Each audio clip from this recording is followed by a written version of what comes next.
Hi everyone, welcome to my Livelihood episode 5. Today we're pretty excited, Ed and I. Hi Ed. Hello, Lolo. How are you? Good, thank you. We're very excited to have a special guest, Matt Hern, with us. And hey, Matt. Hi.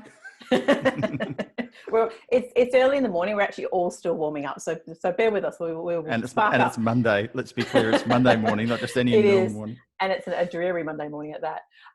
Welcome, Matt, and we're very excited to have you here because Matt is well, I call him the money man. So I don't know if that, you don't probably refer to yourself as the money man, do you, Matt? What do you refer to yourself as? Well, I refer to myself as Matt, but yeah, the money guide is kind of an alternative phrase that I use sometimes. The guide is in Guide, but yes. I've also got the domain moneyguide.com.au because Ed K. Smith has been in my life for 15 years and it's a variant, so of course I bought that.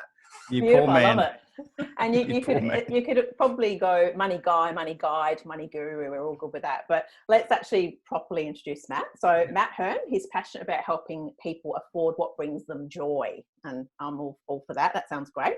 For 15 years, Matt advised people on the right financial decisions to achieve their goals working as a certified financial planner. It's a professional title. Now, he exclusively offers money coaching to teach people how to stop struggling with money and afford what they really want in life.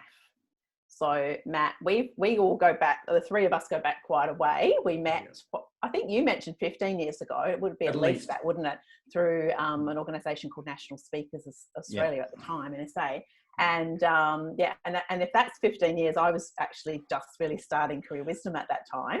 And yeah, you know, it was great to meet up then. So we've known you a long while. And tell me, as the career nerd of the group here, tell me a little bit about your decision to shift to what you have been doing and away from the financial planning, because that really interests me too. Yes, and I'm sitting here wondering, I wonder if Lois knows that I used to be an engineer even. So I've got That's right, I've forgotten that. I've got a couple of shifts in my journey. So my first career was actually as an engineer, and I started trained as a mechanical engineer, but reskilled to be a petroleum engineer by my employer at the time because there was a shortage. So, but after 3.5 years in a graduate program, I wasn't passionate about engineering. I had that inkling at school, so I chose to change careers at that point in time. So, you know, there's been a real career journey for me with a thread being around deep inside me. There's this belief that we are born to be passionate about what we do, and so I had that calling. Engineering wasn't doing that for me, so I did career coaching at that point in time. So this is in the early days, so that was in the year 2000. But that deep thread that made me go from engineering to financial planning has also driven me to go from the career as a licensed financial planner into now what I'm doing right now. Because in my career as a financial planner, straight after I completed the postgraduate studies in financial planning and started working with clients, very quickly I discovered, hey, all this analysis is one thing, but I'm dealing with humans here. People, we are struggling, including me, to do all the things in life I know I should be doing. So that's where I discovered that it's more than just the money side of things. It is very much around understanding how do we get people to do the things with their health as well as their wealth that they need to do. So that's where the education comes in. So there's less than 20% of the population that actually go and see a licensed financial advisor for ongoing advice to help them make smart financial decisions. What about the other 80%? It's not because they're great with money. It's because they haven't probably been taught about money and also haven't realized how to be good with money. So that's where the money coaching comes in, is to act with that inspiration of the things that I wish someone had told me when I was a graduate engineer coming out earning my first salary. That has, straight after I finished my postgrad in financial planning, you know, I used to be the annoying person at dinner parties because I'd say, hey, did you hear this about superannuation? Oh my God, I wish someone had told me this about insurance. Yeah, that thread has been there since 2000, really. And that has had that education thread to kind of plant seeds and inspire people to make great financial decisions has led me to go from the financial planning down a bit earlier, or upstream is another word, into the education piece to inspire people. Hey, you know what? You don't have to struggle with money anymore. You don't have to live pay to pay like half the population. There is an alternative, and it's not as hard as you think it might be. That's what's driven me. That's fantastic, Matt. And look, I see that all around me. And obviously I'm working with people in career change. So they're often needing to start looking at, in order to do what they want to do, start looking at what they're spending as well. And I know Ed also working with people in marketing. It's like, I want to do more, but I need more resources in order to do more. So it sort of becomes this tussle. I'm interested in, I guess, in the play of both of those things too. I tend to call it the yin and yang, because the yin to me is like, conserve, don't spend, be careful, be canny, as us Scots say. And then the yang is more like, let's make more money, let's be expansive, let's invest so that we can get more out, or let's spend more on our marketing to get more out. And I quite like that idea, because it's sort of the two equal parts in a way. Is that how you see things, Matt? What's a bit of your philosophy on this side of things, money making and money conserving? Yes, absolutely. The more that you are spending on unplanned impulses and indulgences and comforts, the less flexibility you have. So the more you get yourself into commitments, the less flexibility you have to make career choices and pivot and adapt in society. So I really think that there's a couple of layers to it. In fact, there's so many different layers to what you just I know, said. it's a start with a big question. And so I'm going to pick up a couple of threads, and maybe I'll throw them out there. You grab whichever one you want. So there's certainly that point around, if you keep your commitments low, it gives you more flexibility. But then when you look at it from the wealth creation perspective that you also talked in there as well about, is the journey to financial independence is very similar to the journey to physical independence. Sasha didn't come out of the womb walking and running, did she? No.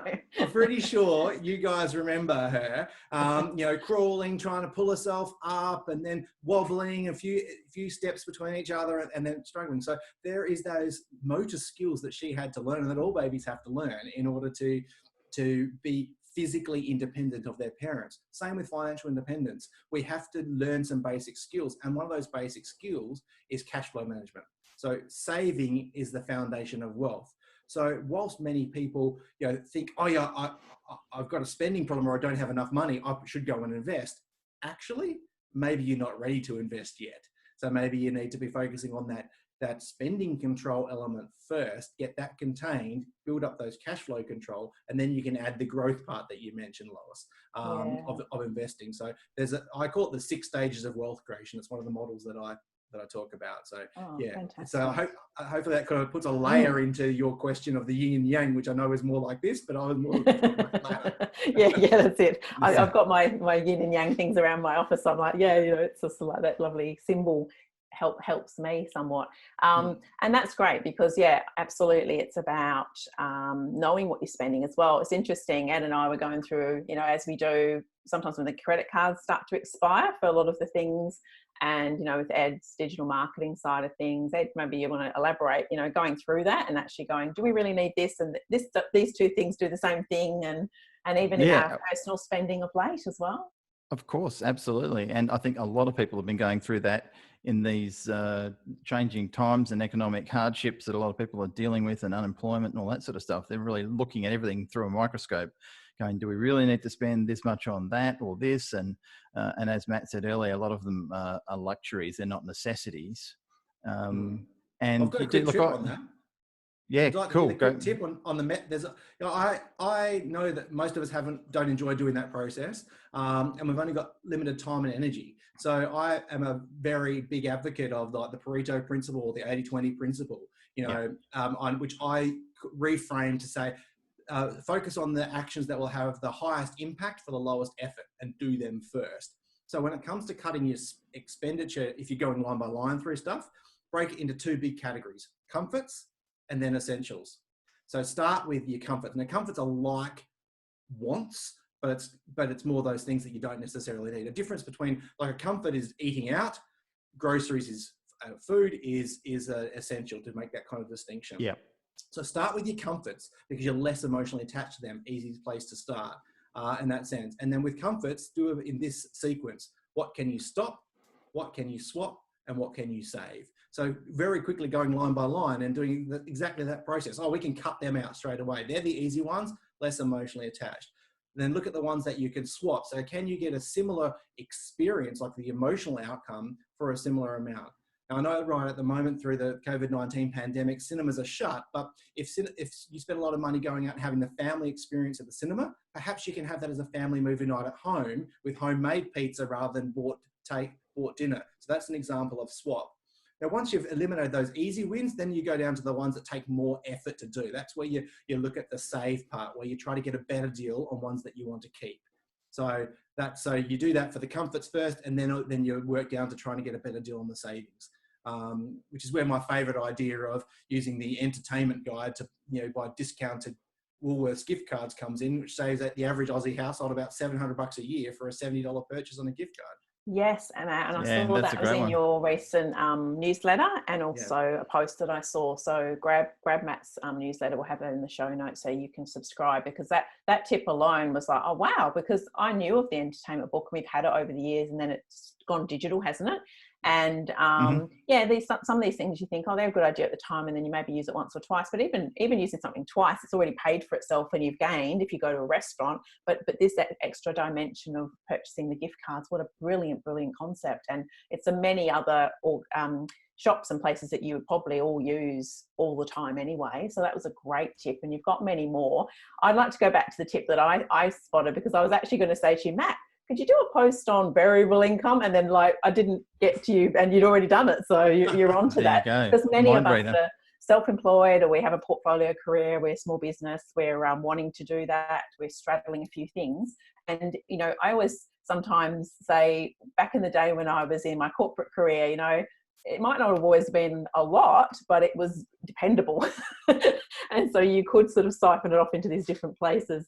And since, it's variable, I just think that it certainly adds another dimension. It can be a bit like providing the roller coaster. So if you're happy to share, Matt, what's a good idea there, that'd be great. Great. And this really applies not just to self-employed people, but anyone with a variable income. So they may be employed salespeople, for example, where they get a base income and a bonus every year. I found that even those people really struggle with, how do they allocate that? And there's also people who work on rosters and shifts where they're actually paid for the hours they work that week. And so week to week, so they're employees, but their money goes everywhere. So there's a lot of our population that actually have that challenge with the variable income. So the problem with the variability is uncertainty. So, uncertainty is really difficult to predict and plan for. So my solution to that is, well, let's smooth it out. Let's make it smooth. So if you're self-employed, for example, what you need to do is pay yourself a steady wage from your business account into your personal account. So that way you're smoothing it out. So you might think of yourself as a salesperson and go, okay, here's my base that I'm going to pay myself to live off of every week or fortnight. And then every, say, 3 months or 6 months when I'm checking in with my accountant, maybe I can pay myself a bonus at those points in time. Now, how do you do that, of course? Well, the way to do it is create a reservoir account. So you might have a reservoir account in your business, and rather than just taking drawings whenever you feel like it, whenever you're feeling low on money, just work out with your bookkeeper or accountant what's a steady base that you could pay that would, based on the variability of your annual income, and just pay that to yourself from that business account. Treat yourself like an employee is one way to do it. Now, if you're not an employee, the way to do that is to have a reservoir account as a hub that all your wage gets pays into, and then pay yourself a steady income from that to your everyday transaction accounts that you're using for your money management system. Does that answer your question, Lois? Yeah, it does. And I think it also brings up more questions, I know, in terms of, and this is what, from what I understand, Matt, you can help people with, because I think even just like, you might start with your old bank account that you had as a kid or something, and then you add on another one, then you go in business, so you add on a business account, and then you've got something else. Suddenly it gets getting all very complicated. So I wonder about, some people, maybe it's because they've added onto their finances along the way and along the journey, and perhaps have debt and other things they've added on. And then one day you turn around and go, why do I have all this stuff? So do you help people sort out their stuff as well? Are you like the Marie Kondo of money? Absolutely. In fact, I think I wrote an article recently about Marie Kondo your money, because Yeah. which links back to what we were talking before, Ed, with the examples around, does this spark joy, this item or this expense that you're going through? Yep. And she also asked, do you want to take this into your future? So yeah, very much so. I don't want to take this expense into my future. So that's another good frame if you're thinking about cutting your spending. But yeah, absolutely. Tidying up the way you manage your money is actually the foundation skill in that journey to financial independence. Yes. People often mistake that having lots of bank accounts is the problem. It's actually the solution. So compartmentalizing your accounts is something that our grandparents used to get through the Great Depression. Remember they used jam jars, biscuit tins, or envelopes. Or envelopes, that sort of thing. Exactly. Yeah. So they were being compartmentalizing for generations as the main technique of making sure they had money for what really mattered. So having multiple accounts is not the problem. It's actually the solution. The problem is not having a clear purpose for each of those accounts and not automating money for the things that you've already committed. Yes. So helping people set up their account structure properly so that they are what I call saving for the significant and minimizing the insignificant is really, really important, and also help them plan for the predictable. So two real things that catch people out are unforeseen expenses and unplanned impulsive spending, because we're surrounded by abundant temptation. So absolutely. I could wrap it on for hours. I better give you a chance to ask some more questions. No, it's great. No, go ahead. I was just saying, all this has just had a flashback of the book that we had years ago that you produced, Lois, the Cash Catcher. Do you remember that, Matt? I'm not sure whether Matt was around. I haven't thought of that for you've still got it. And it was a little book to carry in your bag or your purse or something. Yeah. Or your man bag. It was a bit ahead of its time, but it was pretty popular. And it was, I haven't thought of that for ages. And I think we had that going through our Mind Over Money website, which we still own the domain mindovermoney.com.au. So that's probably, we should do something with that. But I think it's getting that discipline of actually understanding where your money's going and not just letting it get away from you like a loose garden hose, It's just and that or fire hose is probably more poignant. So I think that's fantastic. And we've been reading The Barefoot Investor over the last couple of years and using that, and probably a lot of people have heard of that book, and just getting those financial channels set up correctly, the bank accounts, like we're now ING users. Don't know whether that's an account you recommend to use, but there's so many options these days with banking and stuff like that. But just having things that are easily recognized, and you only use this for this, it's very, very strict in terms of if there's no money there, you don't go and spend it. Yeah, so, I think though also with those sorts of systems, they're great. And it's funny about the Cash Catcher. I actually just thought of that this morning. I haven't in a long time, and I think it's been superseded probably by a number of apps that you can probably recommend now, Matt. Because I was like, when we started getting phones, that had all this capability, it's like, there goes the Cash Catcher. You could have write it down. You would have to write down, and you were supposed to tick whether it was a need or a want, and those sorts of things. So I love that you help people with that. I'm curious about more of the personalization, because like me, with what I do, helping people with their careers, there's plenty of books and resources and things out there, but I find people get the loose ideas from that, but they still really need that personalization. And there's also those blockages I find. So I'm curious, Matt, because I was just working with a client recently, and one of her earlier jobs was working in a lingerie shop. And of course, a lot of the women, would try things on, and then she'd go to help them, and they'd sort of apologize, they'd sort of go, sorry, and they cover themselves up and things. And it's almost like that that shame, or that, I don't want you to see behind the curtain. And I wondered, with all of your years in financial planning, as well as your current work with people in this money area, I imagine there is that bit of shame, or that bit of I don't want you to see behind the curtain. So how do you help people with their behaviors around money, and what have you seen that, no naming names, but what sort of themes do you see?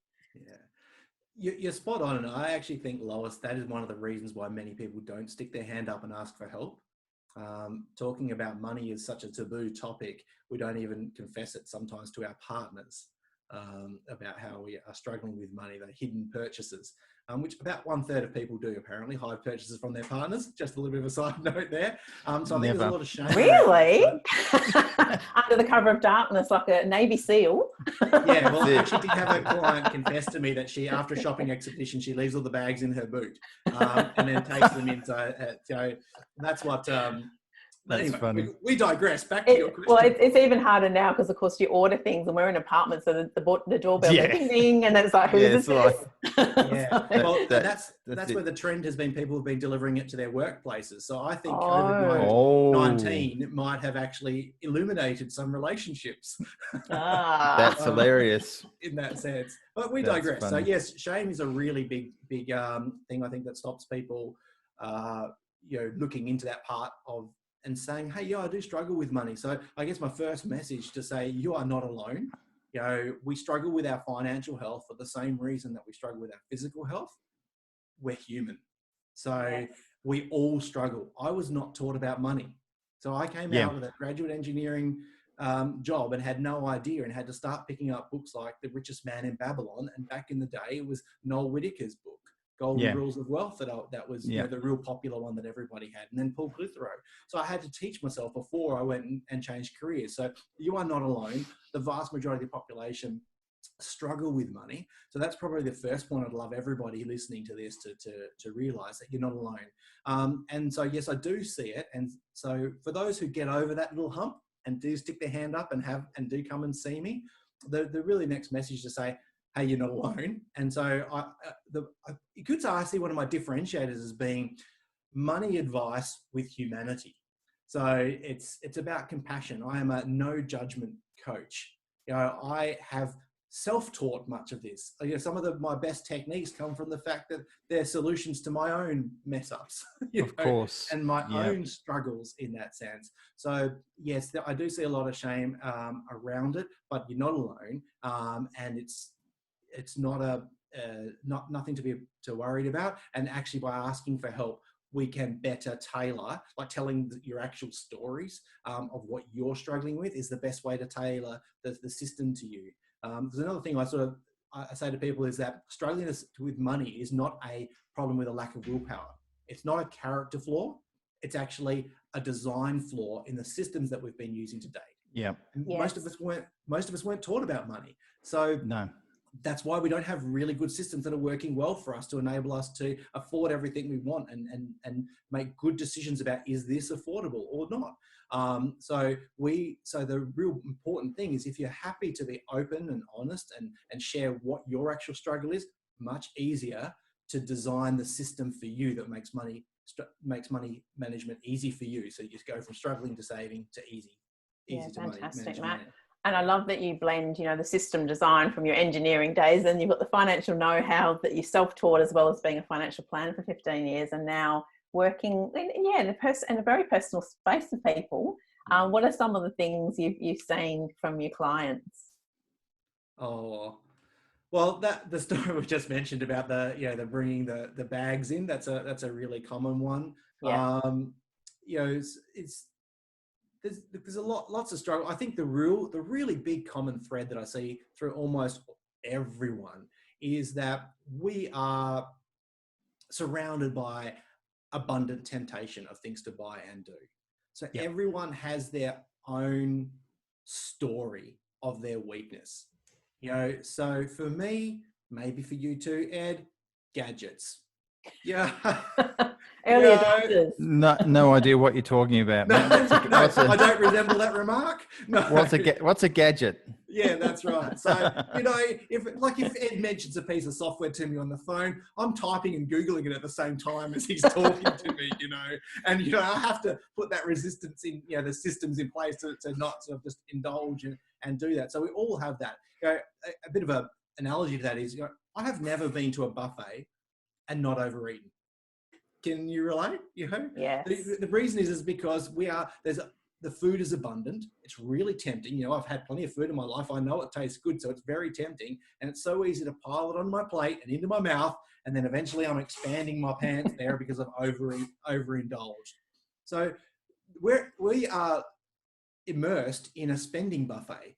the marketers are constantly hitting us with everywhere we go. Completely. We cannot escape it. So, and we've bought lots of stuff, so we know how tempting it is. And with all our money sloshing around in a single account, plus easy access to credit, it's very easy to overindulge in that sense, and it feels great, right? So we're surrounded by abundant temptation. So everybody seems to have their own little particular story of their vice. That is, whether it be, and if they don't, they're lying. Because we're human. We're human. So we've all got something we tend to do. That's where the system design comes in, because we can't change the environment out there. We have to change our system to navigate that environment, to make much better decisions that are aligned with what we want, not what the marketer wants. Yeah, that's true. I think I've seen. Sorry, you go. Do you want me to go? I was going to say that just in the current times that we're in, and we're probably, certainly some people are spending a lot more online, but I know just from things I would buy for lunch, or I walk past my favorite boutique and have a little look in and Rockaby Road and that sort of thing. So there's certainly it's shone a light on some of the behaviours and some of the things that you just take for granted and that you don't really notice. But I also want to ask you, Matt, about the flip side of that too, with your clients, in terms of, say, suddenly maybe adopting your idea about the gift card, something else and something else. Can they suddenly go on a holiday they haven't been on for 10 years and things like that? I imagine there's some really beautiful stories that come out of the upside of doing this, which can seem a little bit like, clip back and constrain. And I guess it's that yin side again. It's like if you overdo that yin, you can feel a bit miserly and a bit like you're not living a good life in some ways, or being, very restrictive. So sure, the other side is that you actually get the goal or you get the reward. Yeah, that's you actually perhaps unwittingly hit on one of the great obstacles. Is we have come to create a narrative as a culture that budgeting equals restriction, just like diet equals restriction. It's actually the other way around. Freeing, It's a budget doesn't equal restriction. It actually enables you to have money for the stuff that matters most, because you're planning to have money for that. And in fact, if you don't have a budget and you overspend, you're often doing that as a debt-fueled lifestyle. And the interest you pay restricts your lifestyle. So if you're overspending and living off of credit, you're actually restricting your lifestyle by not having a budget. Yes.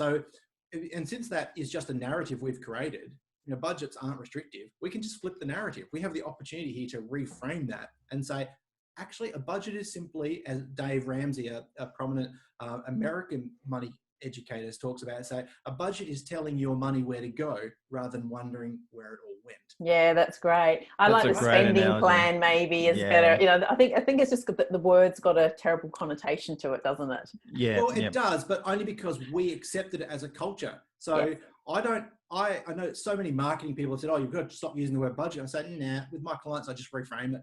We've just got to reframe it. It is the word. We can call it a spending plan. It's still the same thing. You'll create a negative narrative around the word spending plan as well. Because of the because you're not allowed to spend. Let's work on the underlying cause, not the symptom. The cause is the narrative you've created.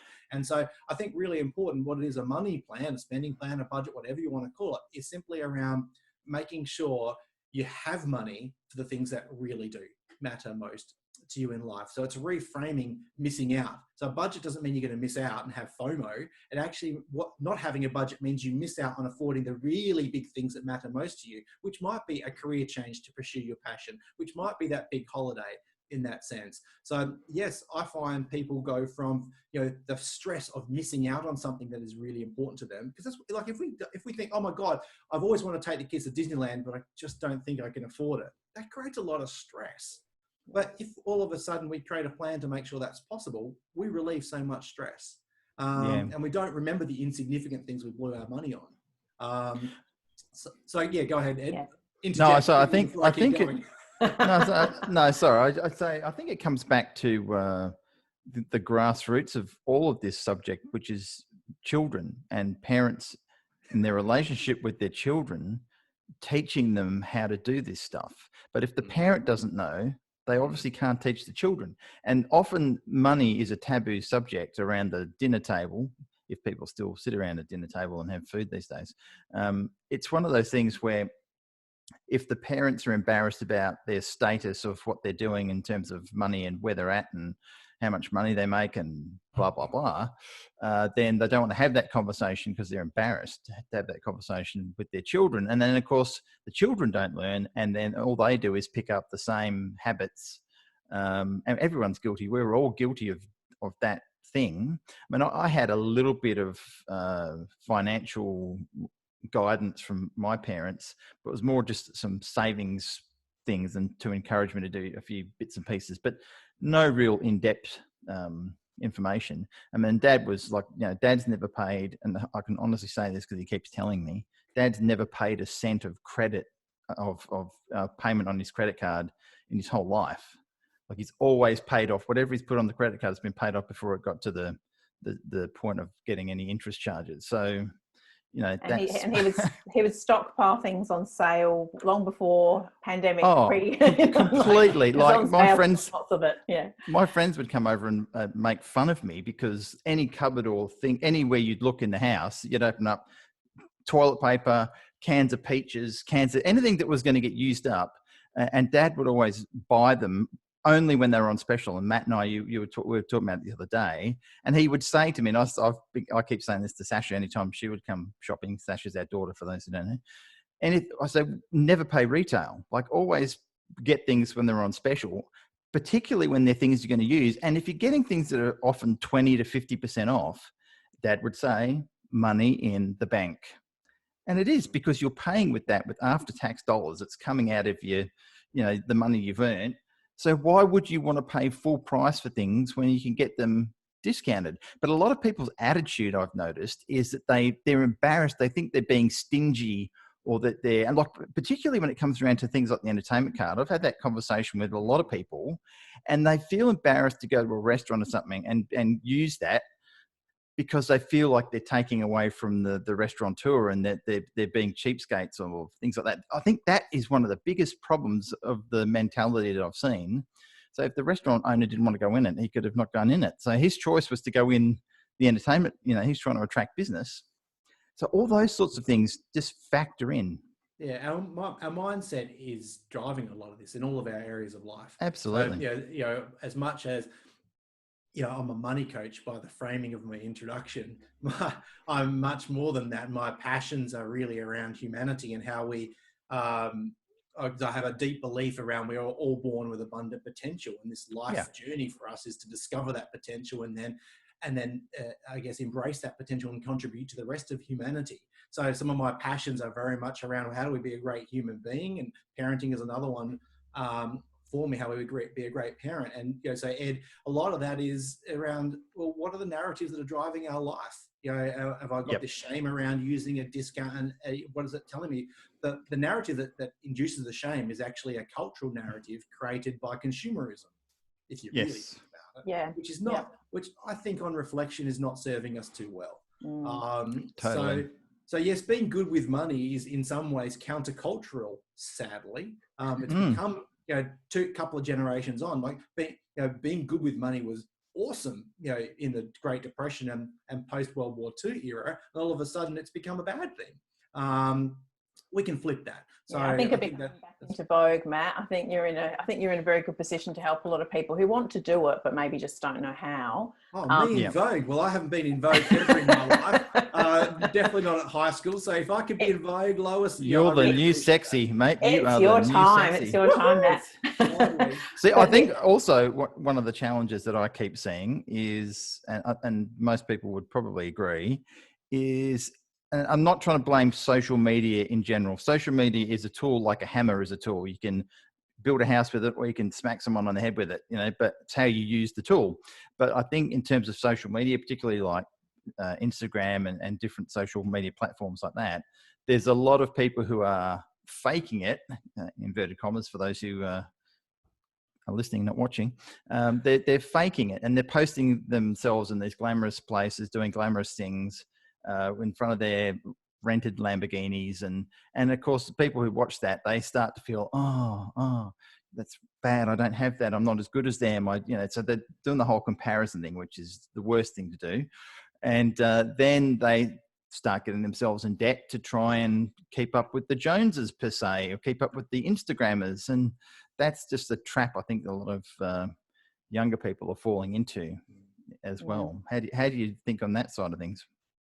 Oh, I wholeheartedly agree. What we consume shapes our view of life from an early age. So, the theme that you've picked up on is quite common and popular in that way. So that's where, as you were talking, Ed, I was thinking back to Lois's cash catcher, because as you said, Lois, earlier, you, if I recall correctly, you encourage people to think about what is the purpose behind that purchase. And I That's think right. when we're getting really deep into this, like we can get into money mindset a lot, Ed, and then perhaps I'll just plant another one of my philosophies in here. I know there's a lot of money mindset people out there and say, it's all about mindset. Yes, it is. But, and I believe in money mindset, but if you don't have basic financial literacy and financial capability, thinking great isn't going to help you in practice. So I'm a real passionate believer in let's get your literacy up, and capability is how you apply literacy. It's how you make the decisions. So I guess where I sit in is I teach people the financial capability skills and systems really quickly, so that you can very quickly be making much better decisions, which then opens up the possibility for you to delve deeper into that money mindset stuff that you've just been talking about, Ed, to really then make the real pivots in your whole relationship to money and what you think you need. That's great, Matt. It. And because I was thinking back to when we started talking about young people and children, I think I've noticed it's often nature and nurture, as many things come down to. So a lot of parents I've talked to say one child is really savvy and just seems to be naturally savvy with their money, and they squirrel it all away, and they're very like that, that's their personality and that's how they are. And the other just has no idea, this is spending or it needs to borrow or whatever. So it's interesting that I think that's where you add so much value, is personalizing the experience, because even two kids from the same family can have a different experience. So we can't blame the folks all too much, but we can certainly learn what we need to learn and adjust the behaviors according to our personality and go forward that way. So I think it's great that you tap into the mindset, the behaviors, and then plug them into a system. It's going to work for that person, because obviously not everything, I imagine, works perfectly well for everybody. So it's being able to customize that. And what about the other side? I mean, because the thing is it's having that abundance mindset too, isn't it? And being able to expand out what you do make.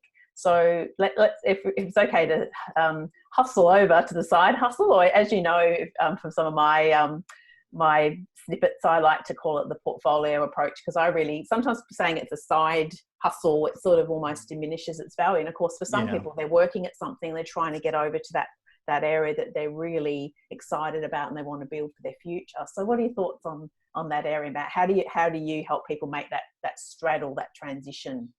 Well, I first want to endorse the approach. I love what you guys talk about on this podcast, and Lois, and your portfolio approach stuff. I wholeheartedly agree with it, because going back to my deep philosophy is that gives us the opportunity to explore parts of our potential we haven't yet explored.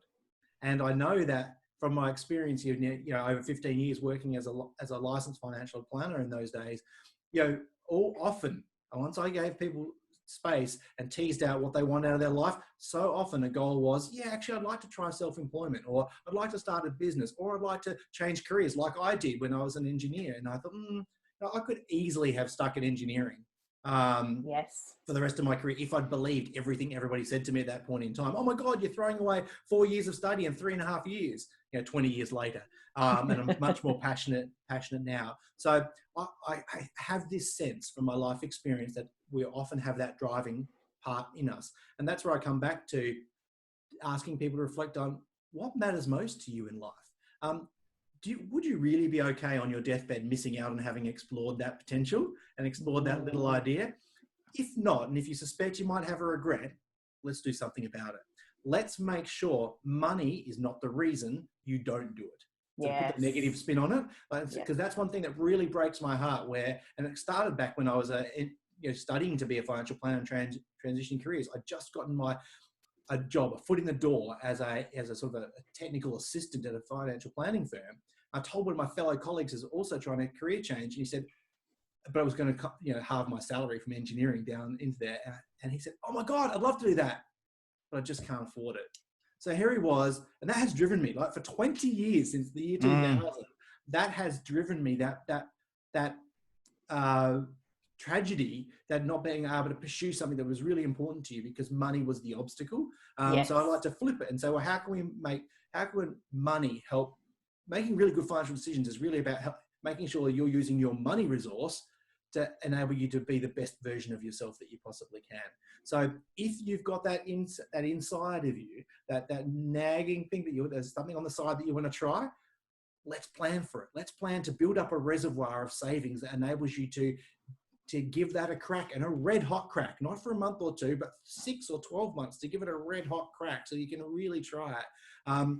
Let's prioritize making that money available to you, which we can do by, yes, constraining your spending on things that, are comforts and you don't want as much as this thing that you want to pursue in your life. Yeah. So is that really answering your question? That's great, Matt. Yeah, absolutely. Because I was just reflecting, for me, I mean, I'm all for a holiday and anytime, and I love travel, and I love doing those sorts of things. But often I'm like, I always want to do some professional development, or I go, oh, I want to train in this tool, or I really want that resource, or I want to go to that conference. And so I'll often prioritize those things. And actually sometimes because it's something you're moving towards and you're excited about it, it still seems a bit like a holiday. Like, learning is a joy for me. I know sometimes for other people struggle with that. So finding whatever it is that, even if you're going to start making something and you need the tools, literally the shed and the tools, that could be a way that you're, channeling some of the money you might have spent and you're putting it into that, because that's your future business.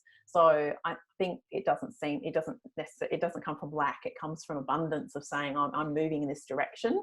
And absolutely. I think we both share that, Matt, of, when you can see the light switch on for people. And sometimes with me, it's working with people who want the light switch on, but they're not sure what it's going to be yet. So I love working with them in that sense. But as soon as they know, then that's where they can utilize your help, actually, because it's like, I want to move faster. Like, I did have this plan where I think it's going to take this long. How can I get my finances in gear and also reinvest the earnings that I'm making from that new part of my portfolio, or that side hustle?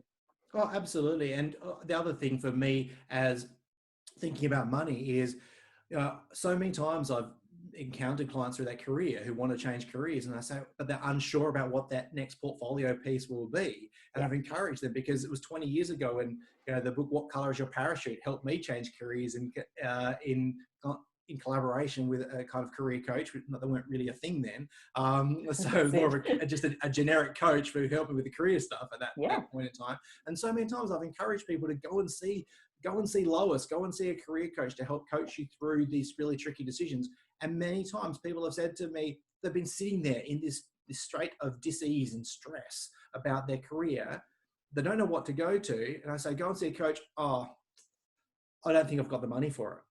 And so they keep going with something that they're unhappy with, but they won't go and get professional guidance and do it. So again, that's, for me, it's around, how do we help people have the money to access the the people and the resources, the learning, like you talk, that's my other gadgets and personal development, my two real weaknesses, just like you, Lois. So how do we help people have the money to be able to get the resources to be that better version of themselves? That is really what's underlying everything that I do. Yes. And I think, interestingly, it comes back to what we've been talking about, and it's been a thread through all of this, is that really investing in yourself and backing yourself, and that self-belief and really self-love, to say, what, I'm going to give myself this trait, of this, not even a trait, but a necessity of getting some help in a particular area so that I can really move forward. And often, interestingly, I sometimes meet, and Ed, I know you do too, that people that are coaches, counsellors, practitioners, whatever they call themselves, and they won't necessarily invest in other specialist practitioners. And if you're not willing to do that with others who aren't in your field, they're going to add on and help in some way. How can you really expect other people to invest in you if you are in fact selling your services? You're selling packages that you are part of. So I think it's an interesting it's another mindset. We'll have to revisit this, Matt, because there's so much to talk about. But no, you've given us some really valuable tips and experiences from your life and your profession and what you do now, helping people with that journey. So thanks so much. And Ed, do you have any parting questions for Matt? Oh, not questions, but it was just on that same subject. And I know Matt has been someone who's followed the great Jim Rohn over the years, and he's one of our favorite philosopher, business coach people who he passed away 10 years ago now. But and we got to meet him and experience lots of different things with him. And like he would say, you know, in terms of personal development and doing that sort of stuff, most people spend more on toilet paper a year than they do on their own personal development, or spending money for a career coach or for a financial coach. So you've got to invest in yourself. You have to. Everyone's been stockpiling toilet paper, but they should be stockpiling other things than toilet paper. They need to start stockpiling Matt's advice. So They certainly. And speaking of stockpiling Matt's advice, we will put links in the show note, Matt. Nudge, nudge, wink, wink. But verbally now, while people are listening and watching, where's the best place that they can find you? Right. Well, of the many domain names that I've bought over the years from Ed on Ed's advice, You didn't buy them from me, but through my advice. Yeah. On your advice, right? Yeah. Even probably from the domain provider that you've told me about, because Ed's great in that regard. But the primary domain to reach me on is my name. So matthern.com.au. So Matt with 2 T's, M-A-T-T, Hern spelled Hern.com.au. So that's the best place to find me. You can sign up for my newsletter and any other means at which I share stuff. You know, links to podcasts like this, for example, we're there as well. Absolutely. Awesome. And follow Matt on LinkedIn and all the other platforms as well. Yes, that's right. Facebook as well. Fantastic. Super duper. Well, thanks for your time, Matt. And thanks, Lo, obviously, for your time. And thank you. Thanks Matt. That was really great. And we'll definitely have to we'll have to revisit some of that mindset stuff down the track, I'm sure, too. Yeah. Thank you so much for having me a guest on the show. It's been an absolute delight. Pleasure. No worries, mate. And thanks everyone for listening and tuning in. And we'll catch you on the next episode. Bye for now.